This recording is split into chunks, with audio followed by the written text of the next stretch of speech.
नमस्कार दर्शक बंधु। आज हूँ अक्टोबर मास 26 तारिख रविवार। आज दिन जाकर टॉप 20 गुरुत्वपूर्ण खबर उपर आसतु नजर पकाइबा। वीडियो को शेष पर्यंत देखंतु।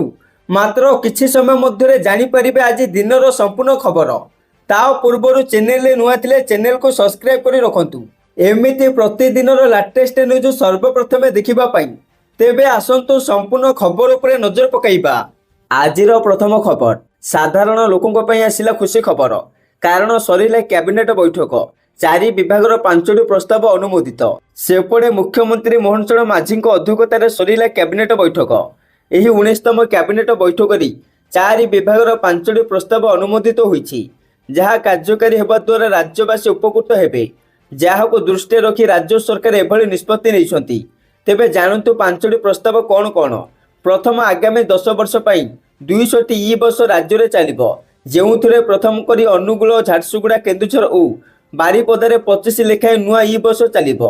सेहिभली ब्रह्मपुर और संबलपुर 50 बस चलो। एथिपाई 952 कोटी टंका खर्च हेब।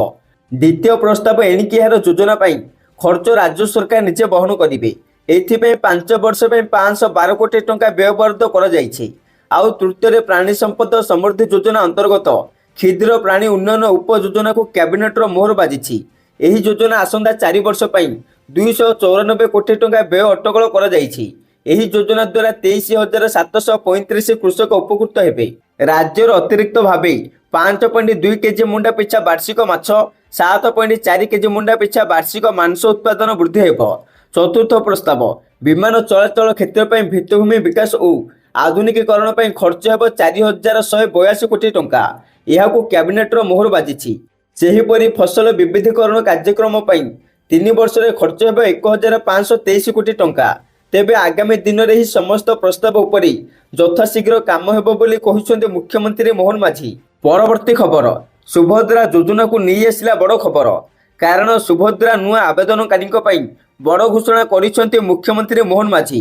गतकाली कटकर एक साधारण सभार जोगदे मुख्यमंत्री कहिसंती किसी टेक्निकल प्रॉब्लम पाई सुभद्रा पोर्टाल ओपन हो नहीं। तेणु नुआ आवेदनकारी आश्वासन दे मुख्यमंत्री कहिसंती आसंता मास नवेम्बर प्रथम सप्ताह जो मैंने नुआ आवेदन करने को चाहते से हेले एपटे दीपावली गोटे दिन पूर्व उपमुख्यमंत्री कहते छात्री माने वार्षिक 18,000 टंका अधिक वृत्ति पाउथिले, मिलिबनी सुभद्रा टंका। केंद्र और राज्य ठारू 18,000 ऊर्ध्व आर्थिक सहायता पाउथिले अयोग्य हेबे। एने उच्च शिक्षा और एससी/एसटी विभाग को महिला और शिशु विकास विभाग तरफ चिठी दि जाइछि। एभली सहायता पाइथिबा 21 वर्ष ऊर्ध्व महिला तथ्य देवाक चिठी उल्लेख दि जाइछि। परवर्ती खबर, पोस्ट ऑफिस रे आसिला धमाकेदार स्कीम। थरे जमा करंतु प्रति मासरे 5,500 टंका। वर्तमान आजिकाली समस्ते कौनसी ना कौनसी उपाय टंका निवेश करने को किंबा संचय करने को चाहती। यह भितर प्रथमे मन को आसे पोस्ट ऑफिस संचय योजना गुड़िक विषय। पोस्ट ऑफिस पिला झील एवं वयस्कों समेत समस्त विभिन्न योजना प्रदान करी।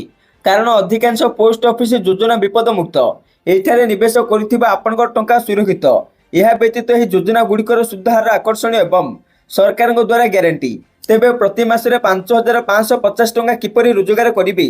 देखो जदि आपण गोटे अकाउंट सर्वाधिक 9 लाख निवेश करती तेबे आपण प्रति मासरे 7.4% वार्षिक सुध हार ठीक 5,550 टंका रोजगार करेंगे। यही योजनार अवधि पाई अर्थात 5 वर्ष पर आपण प्रति मासरे नियमित सुध पाइबे। आउ 5 वर्ष पर आपण आरंभ में निवेश करिथिबा संपूर्ण मूल राशि अर्थात 9 लाख टंका फेरी पाइबे। आपण एही टंका को निज उद्देश्य व्यवहार करिपारिबे किंबा मासिक आय पाइबा जारी रखिबा पाई वर्ष वर्ष धरी समान मासिक आय योजना रे पुनः निवेश करिपारिबे। हेले सबुठारु बड़ कथा हेउची आपण 1,000 टंका सहित एही योजना रे निवेश आरंभ करिपारिबे। एहार कौनसी सर्वाधिक सीमा नहीं। परवर्ती खबर, बात्या समीक्षा बैठक पर मंत्री बड़ सूचना। सेपटे शनिवार दिन राजस्व मंत्री सुरेश पुजारी बात्या समीक्षा करिसंती। मंत्री कहिसंती प्राय 15 जिला प्रभावित होबार आशंका रही। विशेषकर दक्षिणांचल और उपकूल जिले में प्रभाव पड़ पारे। जदि भी बात्या दिग परिवर्तन करे ताहाले भी प्रस्तुत अछु। जल संपद, पंचायतीराज, कृषि शक्ति विभाग को सजा करिछु। अतीतर अनुभूति को देखि सबु पदक्षेप नैछु। आउ जदि केही पानी रे रुहंती तेबे रंधा खाद्य जोगाई देबु बोली मंत्री कहिसंती। अन्यपटे भीषण बात्या मुंथा पाई पारादीप रे सतर्क सूचना जारी करा जाइछि।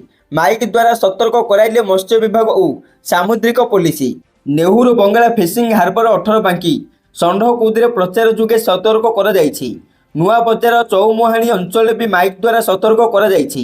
ଏଥିସହିତ 19 ତାରିଖ ଯାଏଁ ସମୁଦ୍ର ମଧ୍ୟକୁ ନ ଯିବା ପାଇଁ ପରାମର୍ଶ ଦିଆଯାଇଛି। ଯେଉଁମାନେ ସମୁଦ୍ରରେ ଅଛନ୍ତି ତୁରନ୍ତ କୂଳକୁ ଫେରି ଆସିବାକୁ ଅପିଲ କରାଯାଇଛି। ପରବର୍ତ୍ତୀ ଖବର, ମହିଳାମାନଙ୍କ ପାଇଁ ଆସିଲା ବଡ଼ ଖବର। ମହିଳାମାନେ ଯେକୌଣସି ସମୟରେ କାମ କରିପାରିବେ କହିଲେ ମୁଖ୍ୟମନ୍ତ୍ରୀ। ସେପଟେ ଦିଲ୍ଲୀ ମୁଖ୍ୟମନ୍ତ୍ରୀ ରେଖା ଗୁପ୍ତା ଶୁକ୍ରବାର ଜାତୀୟ ରାଜଧାନୀର ଦୋକାନ ଓ ବାଣିଜ୍ୟିକ ପ୍ରତିଷ୍ଠାନରେ ମହିଳା କର୍ମଚାରୀଙ୍କୁ ରାତି ସିଫ୍ଟରେ କାମ କରିବାକୁ ଅନୁମତି ଦେବା ପାଇଁ ତାଙ୍କ ସରକାରଙ୍କ ନିଷ୍ପତ୍ତିକୁ ପ୍ରଶଂସା କରିଛନ୍ତି ଏବଂ କାର୍ଯ୍ୟ କ୍ଷେତ୍ରରେ ଲିଙ୍ଗଗତ ସମାନତା ଦିଗରେ ଏହା ଏକ ବଡ଼ ପଦକ୍ଷେପ ବୋଲି କହିଛନ୍ତି। ଏହାପରେ ରେଖା ଗୁପ୍ତା ଆହୁରି କହିଛନ୍ତି, ରାତି 9ଟାରୁ ସକାଳ 7ଟା ପର୍ଯ୍ୟନ୍ତ ମହିଳାମାନଙ୍କୁ କାହିଁକି କାମ କରିବାର ଅଧିକାରରୁ ବଞ୍ଚିତ କରାଯାଇଥିଲା ତାହା ଭାବି ମୁଁ ଆଶ୍ଚର୍ଯ୍ୟ। ଆମେ ଏହାକୁ ରଦ୍ଦ କରୁଛୁ। ଏବେ ମହିଳାମାନେ ନିଜ ସୁବିଧା ଅନୁସାରେ ଯେକୌଣସି ସମୟରେ କାମ କରିପାରିବେ। ଲେଫ୍ଟନାଣ୍ଟ ଗଭର୍ଣ୍ଣରଙ୍କ ଦ୍ୱାରା ଜାରି କରାଯାଇଥିବା ବିଜ୍ଞପ୍ତି ମାଧ୍ୟମରେ ଏହି ନିଷ୍ପତ୍ତି ଦିଲ୍ଲୀ ଦୋକାନ ଓ ପ୍ରତିଷ୍ଠାନ ଅଧିନିୟମ 1954 ଅନୁଯାୟୀ ସଂଶୋଧନ କରାଯାଇଛି। ପରବର୍ତ୍ତୀ ଖବର, ନିର୍ବାଚନରେ ଏଆଇ ଫଟୋ ଓ ଭିଡ଼ିଓ ଅପବ୍ୟବହାର ଉପରେ ଲାଗିବ ରୋକ। କାରଣ ଆଡଭାଇଜରି ଜାରି କଲା ଇସି। ଭାରତୀୟ ନିର୍ବାଚନ କମିଶନ ଶନିବାର ସମସ୍ତ ଜାତୀୟ ଏବଂ ରାଜ୍ୟ ସ୍ୱୀକୃତିପ୍ରାପ୍ତ ରାଜନୈତିକ ଦଳଗୁଡ଼ିକୁ କଡ଼ା ପରାମର୍ଶ ଜାରି କରିଛନ୍ତି। ସେମାନଙ୍କୁ ନିର୍ବାଚନ ପ୍ରଚାରରେ ବ୍ୟବହାର ଏଆଇ ପରିବର୍ତ୍ତିତ ଚିତ୍ର, ଅଡିଓ ଏବଂ ଭିଡ଼ିଓଗୁଡ଼ିକୁ ସ୍ପଷ୍ଟ ଭାବରେ ଲେବଲ କରିବାକୁ ଏବଂ ତୁରନ୍ତ ହଟାଇବାକୁ କହିଛନ୍ତି। ଏହି ନିର୍ଦ୍ଦେଶନାମାନେ ଇସି ଏକ୍ସରେ ପୋଷ୍ଟ କରିଛି। ନିର୍ବାଚନ କମିଶନ କହିଛନ୍ତି ଯେ ଏପରି ନକଲି କୃତ୍ରିମ ତଥ୍ୟ ଦ୍ୱାରା ସୃଷ୍ଟି ହୋଇଥିବା ବିଷୟବସ୍ତୁ ନିର୍ବାଚନ କ୍ଷେତ୍ରରେ ସମାନତାକୁ ଉଲ୍ଲଂଘନ କରୁଛି। ସମସ୍ତ ରାଜନୈତିକ ଦଳ ପାଇଁ ନିରପେକ୍ଷ ଏବଂ ସମାନ ପରିବେଶକୁ ବାଧା ଦେଉଛି, ଯାହା ନିର୍ବାଚନ ସମୟରେ ରାଜନୈତିକ ପ୍ରଚାରର ଅଖଣ୍ଡତା ବଜାୟ ରଖିବା ପାଇଁ ଜରୁରୀ। ପରବର୍ତ୍ତୀ ଖବର, ପୁଣି ଡାଉନ୍ ହେଲା ଆଇଆରସିଟିସି ୱେବସାଇଟ୍। ଟିକଟ ବୁକିଂ ସ୍ଥଗିତ। ସେପଟେ ଭାରତୀୟ ରେଳବାଇର ସରକାରୀ ଟିକଟ ବୁକିଂ ପ୍ଲାଟଫର୍ମ ଆଇଆରସିଟିସିର ୱେବସାଇଟ୍ ଗୋଟିଏ ସପ୍ତାହ ମଧ୍ୟରେ ଦ୍ୱିତୀୟ ଥର ପାଇଁ ଡାଉନ୍ ହୋଇଛି। ଦୀପାବଳି ପୂର୍ବରୁ ବ୍ୟବହାରକାରୀମାନେ ୱେବସାଇଟ୍ ଏବଂ ଆପ୍ ମାଧ୍ୟମରେ ଟିକଟ ବୁକିଂ କରିପାରିନଥିଲେ। ପୁଣି ଥରେ ଅନେକ ବ୍ୟବହାରକାରୀ ଆଇଆରସିଟିସି ୱେବସାଇଟ୍ରୁ ଟିକଟ ବୁକିଂ କରିବାରେ ସମସ୍ୟା ବିଷୟରେ ଅଭିଯୋଗ କରିଛନ୍ତି। ପରବର୍ତ୍ତୀ ଖବର, ପୋଲିସ ଚାକିରି ଆଶାୟୀଙ୍କ ପାଇଁ ଆସିଲା ବଡ଼ ଖବର। କାରଣ ରାଜ୍ୟରେ ଖାଲି ପଡ଼ିଥିବା 4229 କନେଷ୍ଟବଳ ପଦବୀକୁ ସିଧାସଳଖ ପୂରଣ କରାଯିବ ବୋଲି ଗୃହ ବିଭାଗ ପକ୍ଷରୁ କୁହାଯାଇଛି। ଶୁକ୍ରବାର ଏ ସଂକ୍ରାନ୍ତରେ ଗୃହ ବିଭାଗ ଉପସଚିବ ତରୁଣ କୁମାର ପଣ୍ଡା ପୋଲିସ ମହାନିର୍ଦ୍ଦେଶକ ଏବଂ ଆଇଜିଙ୍କୁ ପତ୍ର ଲେଖି ଅବଗତ କରାଇଛନ୍ତି। ରାଜ୍ୟରେ ଖାଲି ପଡ଼ିଥିବା କନେଷ୍ଟବଳ ପଦ ପୂରଣ ନେଇ ରାଜ୍ୟ ପୋଲିସ ମୁଖ୍ୟାଳୟ ପକ୍ଷରୁ ଆସିଥିବା ପ୍ରସ୍ତାବକୁ ସରକାର ବିଚାର କରିବା ପରେ ଖାଲି ପଦ ପୂରଣ ଲାଗି ଏହି ନିଷ୍ପତ୍ତି ନେଇଛନ୍ତି। ତେବେ କନେଷ୍ଟବଳ ର୍ୟାଙ୍କର ଉକ୍ତ ପଦ ପୂରଣ ବେଳେ ବିଭାଗ ପକ୍ଷରୁ ଜାରି ପୃଥକ ପୃଥକ ନିର୍ଦ୍ଦେଶନାମା ସହିତ ଚଳିତ ବର୍ଷ ସେପ୍ଟେମ୍ବର 22ରେ ଜାରି ହୋଇଥିବା ଏସଓପିକୁ ଅନୁସରଣ କରିବାକୁ ହେବ ବୋଲି ଉପସଚିବ ପତ୍ରରେ ଦର୍ଶାଇଛନ୍ତି। ପରବର୍ତ୍ତୀ ଖବର, ନଭେମ୍ବର 5ରୁ 14 ତାରିଖ ପର୍ଯ୍ୟନ୍ତ କୁଆଖାଇ ପଠାରେ ହେବ ଭୁବନେଶ୍ୱର ବାଲିଯାତ୍ରା। ବିଗତ ବର୍ଷମାନଙ୍କ ଭଳି ଚଳିତ ବର୍ଷ ଭୁବନେଶ୍ୱର ବାଲିଯାତ୍ରା ମହୋତ୍ସବ ନଭେମ୍ବର 5ରୁ 14 ତାରିଖ ପର୍ଯ୍ୟନ୍ତ ଅନୁଷ୍ଠିତ ହେବ। ଏନେଇ ଏକ ପ୍ରସ୍ତୁତି ବୈଠକ ଆଜି ଭୁବନେଶ୍ୱରର ଅତିରିକ୍ତ ଜିଲ୍ଲାପାଳ ଶ୍ରୀ ରୁଦ୍ର ନାରାୟଣ ମହାନ୍ତିଙ୍କ ଅଧ୍ୟକ୍ଷତାରେ ସ୍ଥାନୀୟ ସର୍କିଟ ହାଉସଠାରେ ଅନୁଷ୍ଠିତ ହୋଇଯାଇଛି। ଭୁବନେଶ୍ୱର ବାଲିଯାତ୍ରା ମହୋତ୍ସବ କମିଟି ଏବଂ ଜିଲ୍ଲା ପ୍ରଶାସନର ମିଳିତ ସହଯୋଗରେ କୁଆଖାଇ ନଦୀ ପଠାରେ ଆୟୋଜିତ ହେବାକୁ ଥିବା ଏହି ମହୋତ୍ସବର ବିଭିନ୍ନ ରୂପରେଖ ସମ୍ପର୍କରେ ଆଲୋଚନା କରି ଶ୍ରୀ ମହାନ୍ତି କହିଲେ ଯେ ବାଲିଯାତ୍ରା ହେଉଛି ଆମ ଅସ୍ମିତାର ପରିଚୟ। ଏହି ମହୋତ୍ସବକୁ ସଫଳ କରିବା ନିମନ୍ତେ ପ୍ରଶାସନ ପକ୍ଷରୁ ସମସ୍ତ ସହଯୋଗ ପ୍ରଦାନ କରାଯିବ। ଏଥିସହିତ ବୈଠକର ଆଲୋଚନାରୁ ଜଣାପଡ଼ିଛି ଯେ ଚଳିତ ବର୍ଷ ରାଜ୍ୟର ବିଭିନ୍ନ ଉତ୍ପାଦ ଏଠାରେ ବିକ୍ରୟ କରାଯିବା ନେଇ ବ୍ୟବସ୍ଥା କରାଯିବ। ପରବର୍ତ୍ତୀ ଖବର, ଓଆରଏସ୍ ପିଉଥିଲେ ସାବଧାନ, ବଜାରରେ ବୁଲୁଛି ନକଲି ଓଆରଏସ୍। ଡାକ୍ତର କଲେ ସାଂଘାତିକ ଖୁଲାସା। ବର୍ତ୍ତମାନ ସମୟରେ ଖାଦ୍ୟ ନାଁରେ ଆମେ ପ୍ରତିଦିନ ସ୍ଲୋ ପଏଜନ ଖାଉଛେ। ଶୁଣିବାକୁ ଅଜବ ଲାଗୁଥିଲେ ବି ଏହି ଅପ୍ରିୟ ସତ୍ୟକୁ ମାନିବାକୁ ହିଁ ପଡ଼ିବ। କାରଣ ଯାହାର ଏକ ବଡ଼ ଉଦାହରଣ ହେଉଛି ଓଆରଏସ୍। ଆଜ୍ଞା ହଁ, ଆପଣ ଦୋକାନରୁ ଯେଉଁ ଫ୍ଲେଭରଯୁକ୍ତ ଓଆରଏସ୍ ପିଉଛନ୍ତି ତାହା ଅସଲ ଓଆରଏସ୍ ହିଁ ନୁହେଁ, ଯାହାକୁ ପ୍ରମାଣିତ କରିବାକୁ ଯାଇ ହାଇଦ୍ରାବାଦର ଜଣେ ଶିଶୁ ରୋଗ ବିଶେଷଜ୍ଞ ଏକ ଦୀର୍ଘ ଦିନର ଲଢ଼େଇ ଲଢ଼ିଥିଲେ। ଫଳସ୍ୱରୂପ ଭାରତୀୟ ଖାଦ୍ୟ ନିରାପତ୍ତା ଏବଂ ମାନକ ପ୍ରାଧିକରଣ FSSAI ଏକ ନିର୍ଦ୍ଦେଶ ଜାରି କରିଛି ଯେ କୌଣସି ଖାଦ୍ୟ ବ୍ରାଣ୍ଡ ଏହାର ଉତ୍ପାଦ ଉପରେ ଓରାଲ ଡିହାଇଡ୍ରେସନ ସଲ୍ଟ କିମ୍ବା ଓଆରଏସ୍ ଶବ୍ଦ ବ୍ୟବହାର କରିପାରିବ ନାହିଁ, ଯେ ପର୍ଯ୍ୟନ୍ତ ଏହାର ଫର୍ମୁଲା ବିଶ୍ୱ ସ୍ୱାସ୍ଥ୍ୟ ସଂଗଠନ ଦ୍ୱାରା ସୁପାରିଶ କରାଯାଇଥିବା ମାନକୁ କଠୋର ଭାବରେ ପାଳନ ନ କରେ। ଆଉ ଅକ୍ଟୋବର 14ରେ ଜାରି କରାଯାଇଥିବା ଏହି ନିର୍ଦ୍ଦେଶନାମା ଅନୁଯାୟୀ ବ୍ରାଣ୍ଡ ନାମ ସହିତ ଓଆରଏସ୍ ବ୍ୟବହାର କରିବା ପାଇଁ ଖାଦ୍ୟ ବ୍ୟବସାୟୀମାନଙ୍କୁ ପୂର୍ବରୁ ଦିଆଯାଇଥିବା ସମସ୍ତ ଅନୁମତିକୁ ତୁରନ୍ତ ପ୍ରତ୍ୟାହାର କରିବାକୁ ପଡ଼ିବ। ଯଦି ଲେବଲରେ ଏକ ଡିସ୍କ୍ଲେମର ଅନ୍ତର୍ଭୁକ୍ତ ଥାଏ ଯେ ଉତ୍ପାଦଟି WHO ଦ୍ୱାରା ସୁପାରିଶ କରାଯାଇଥିବା ORS ଫର୍ମୁଲା ନୁହେଁ, ନିୟାମକ କହୁଛନ୍ତି ଯେ ଏପରି ଲେବଲିଂ ମିଥ୍ୟା, ପ୍ରଚାରପୂର୍ଣ୍ଣ, ଅସ୍ପଷ୍ଟ ଏବଂ ତ୍ରୁଟିପୂର୍ଣ୍ଣ ନାମ କିମ୍ବା ଲେବଲ ଘୋଷଣା ଦ୍ୱାରା ଗ୍ରାହକମାନଙ୍କୁ ଭ୍ରମିତ କରେ ଏବଂ ଅଧିନିୟମ ଅଧୀନରେ ଥିବା ଅନେକ ବ୍ୟବସ୍ଥାକୁ ଉଲ୍ଲଂଘନ କରେ। ପରବର୍ତ୍ତୀ ଖବର, ଝିଅ ବାହାଘରରେ ସୁନା କିଣିବାକୁ ଚାହୁଁଥିବା ଲୋକଙ୍କ ପାଇଁ ଖୁସି ଖବର, କାରଣ କମିଲା ସୁନା ଦର। ସେପଟେ ନିବେଶକଙ୍କ ଦ୍ୱାରା ଲାଭ, ପର୍ବପର୍ବାଣୀ ଚାହିଦାରେ ହ୍ରାସ, ବାଣିଜ୍ୟ ଉତ୍ତେଜନା ହ୍ରାସ ଯୋଗୁଁ ସୁନା ଦରରେ ବଡ଼ ହ୍ରାସ ଘଟିଛି। ବୁଧବାର ଅପରାହ୍ନ 5ଟାରେ ଦେଶର ଫ୍ୟୁଚର୍ସ ବଜାର ମଲ୍ଟି କମୋଡିଟି ଏକ୍ସଚେଞ୍ଜର ସୁନା ଦର ମାତ୍ର 6 ମିନିଟରେ 10 ଗ୍ରାମ ପିଛା ପ୍ରାୟ 6% ଅର୍ଥାତ୍ 7,700 ଟଙ୍କା ହ୍ରାସ ପାଇଛି। ହେଲେ ବିଶେଷଜ୍ଞମାନଙ୍କ ଅନୁସାରେ ସୁନା ଦର ଆହୁରି ହ୍ରାସ ପାଇପାରେ। ଆଗାମୀ ଦିନରେ ଫ୍ୟୁଚର୍ସ ବଜାରରେ ସୁନା ଦର 1,15,000 ଟଙ୍କାରୁ 1,10,000 ଟଙ୍କା ପର୍ଯ୍ୟନ୍ତ ହ୍ରାସ ପାଇପାରେ।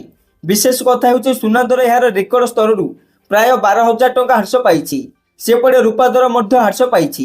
ଭାରତୀୟ ଫ୍ୟୁଚର୍ସ ବଜାରରେ ରୂପା ଦର 4% ହ୍ରାସ ପାଇଛି। ଫଳରେ ଦର କିଲୋଗ୍ରାମ ପିଛା 1,44,000 ତଳକୁ ଆସିଛି। ରୂପା ଦର 26,500ରୁ ଅଧିକ ହ୍ରାସ ପାଇଛି। ପରବର୍ତ୍ତୀ ଖବର, 3 ଦିନରେ ମିଳିବ GST ପଞ୍ଜୀକରଣ ମଞ୍ଜୁରୀ।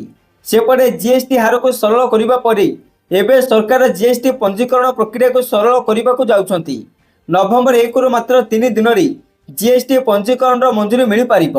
ଏନେଇ ଅର୍ଥମନ୍ତ୍ରୀ ନିର୍ମଳା ସୀତାରମଣ ସୂଚନା ଦେଇଛନ୍ତି। ଏଥିସହିତ ସ୍ୱୟଂ ଚାଳିତ ହେବ ପଞ୍ଜୀକରଣ। ଏହା ପଞ୍ଜୀକରଣ ପ୍ରକ୍ରିୟାକୁ ସରଳ କରିବ ଏବଂ ମାନବ ହସ୍ତକ୍ଷେପ ହ୍ରାସ କରିବ। ନୂତନ ବ୍ୟବସ୍ଥା ଅନୁଯାୟୀ 2ଟି ବର୍ଗର ଆବେଦନକାରୀ ସ୍ୱୟଂ ଚାଳିତ ଭାବରେ ପଞ୍ଜୀକୃତ ହେବେ। ତଥ୍ୟ ଏବଂ ବିପଦ ବିଶ୍ଳେଷଣ ଉପରେ ଆଧାର କରି ସିଷ୍ଟମ ଦ୍ୱାରା ମନୋନୀତ ହୋଇଥିବା ବ୍ୟକ୍ତି ଏବଂ ଯେଉଁମାନଙ୍କର କର ଦାୟିତ୍ୱ ପ୍ରତି ମାସରେ 2,50,000ରୁ କମ୍ ହେବ। ଆଉ ଏହି ନୂତନ ପ୍ରକ୍ରିୟା ଯୋଗୁଁ ପ୍ରାୟ 96% ନୂତନ ଆବେଦନକାରୀଙ୍କୁ ସିଧାସଳଖ ଲାଭ ହେବ ବୋଲି କୁହାଯାଇଛି।